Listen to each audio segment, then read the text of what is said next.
You have to tell the Don McLean story. I want to start, just get that out of the way because that's one of the classic music comedy stories you ever hear. Tell the story because you tell it so good. I see you write it on Facebook, but tell the story. Yeah, I usually post it about once a year when there's some domestic charge on Don McLean, and or somebody that else has opened up for him will say something. I go, I told you. But back in Wilkes-Barre, Pennsylvania, I started off doing original music in a place called the Station, and they would have two shifts. Guys would do five to nine, and someone would do 10 to 2 musically in this one area, the bar area. Then every now and then in their bigger area, they would bring in bands, and I got a chance to open up for Warren Zevon, Dave Mason, the band without Robbie Robertson, but people like that, Jethro Tull, and it was really exciting to be able to open up for those people, and they were all fantastic.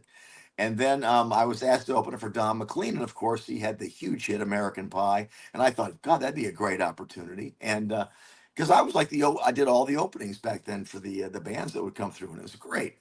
And I'm in the green room. This is now we're going back. This is when I did all original music. I wasn't a comedian, and I was. It was a fun time to say the least. So I'm thinking this is before I came to Philadelphia. We're talking 1985 or 86. So I'm in the green room with a couple. He only has a very small band. He's got like a drummer and a bass player, and these guys couldn't have been nicer. And I lost my guitar tuner, so I asked the guy to borrow a guitar tuner. Of course, I'm feeling like I'm a part of the music community. Oh, this is so exciting. Everybody is so nice. And so far, everybody has been really nice. There's one green room there. That's the green room we all use. The band didn't have any issue with me being there. Levon Helm on drums, all these famous people. But then Don McLean walked in with his comb over hair and bulky and just mean looking. I'm like, whoa, it's not the Don McLean I expected, you know? It's not the American Pie guy. This guy is like, and he's angry that I'm in his space. He goes, "What are you doing in here?" I said, "Oh, Mr. McLean, I'm your opening act. My name is Pat. It's a pleasure to meet you. That's why I'm in here." And he goes, "Well, Pat, get out." And he said, "Get the F out. Get the F out. I don't need the opener being in here. I need to, get and he was like such an ass. And I just stood there and his band said nothing. And at that moment, I realized they know who he is. I see the look on their faces. They're embarrassed.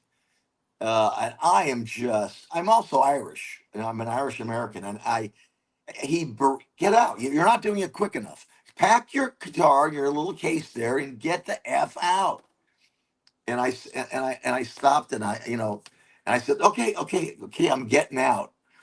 But what I wanted to say is like, I never liked American Pie anyway. It was way too long. It's 8 minutes long, and it could have used a bridge, quite frankly. And you know, you say all these things that you meant that didn't turn true. All these images the song sucks. That's what I wanted to say. I never had a chance to do that. I meekly walked out of the dressing room, just crestfallen. And I'm in front of my hometown crowd of Wilkes-Barre, Pennsylvania, people I went to high school with, and I get on stage and I'm trying to go through my repertoire. And as I'm going through it, the Irish, I'm getting madder and madder. And I start to tell, yeah, I hope you guys really enjoy Don McLean because I didn't backstage. And they're like, whoa, he's a bit of an ass, but no, he'll probably be in a better mood for you. And I do another song. I go, and I proceed to tell the story. They were howling. Yeah. By the way, Don McLean, quite frankly, he's a jerk. And what he had, he's got Starry Starry Night, Starry Starry Night, and he has the American Pie song. Of course, you're gonna love that. I'm sorry. Let me get back to my stuff. And I would do 10 seconds. Like, I can't. I just had 5 minutes left, so I knew what I was doing. I can't go on any further. You got to know the truth. The guy's a complete effing asshole. I'll tell you exactly what he did, and I told them what he did. And I wish I had told him, your song sucks anyway. They're howling. And I'm quite sure he's going to close with it, and you're going to enjoy it. Most of you will enjoy it. But I just want to close. Let me just close with a little bit of American Pie. I don't know it. I've never memorized it. Bye bye, the American Pie guy, Don McLean. I was just cursing and making it up, and everyone is howling. He's such a effing guy. You don't why bother watching him? Da, da, da, da. And this is okay. Good night, everybody. I mean, in my hometown crowd, they went nuts. But as I was doing the little closing thing on the stairs, I noticed the shadowy figure of Don McLean watching me destroy him to people people who are my friends who are just egging me on. They're howling. How, because I'm ruining my career at the station. The guy who ran it, Jerry Sisk, is going to hear about it. And he, so as I'm walking up the stairs, I have a feeling of like, yeah, well, no one deserves that. And as I'm walking by him on the stairs, am I allowed to curse? Can I Yeah. curse? Okay. As I Yes. walk by him on the stairs, I go, don't fuck with me in my hometown. Go fuck yourself.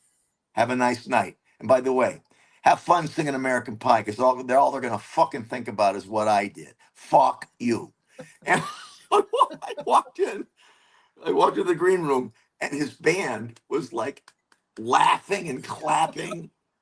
And and then instead of waiting around to be fired, I go to Jerry Sisk, the owner. I march right into it with my little guitar case. I'm all of, I don't know, very, very, very, very young. I'm marching there with my guitar case. I set it down and go, you're going to have to fire me. I told Don McLean to go fuck off. He was a complete asshole. And Jerry Sisk's laughing.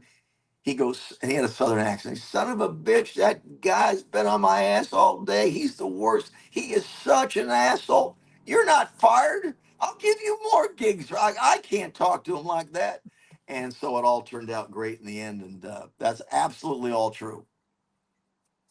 Well, it's funny. I'd interviewed Don McLean for Cooper Talk, and he's sitting there. He's eating during the interview. I've done over 1,000 episodes for the show. No one ever said he's eating like crackers or peanuts, and I'm like, dude, you're. And I'm like, yeah, he's just an asshole. Coop's Comedy Corner.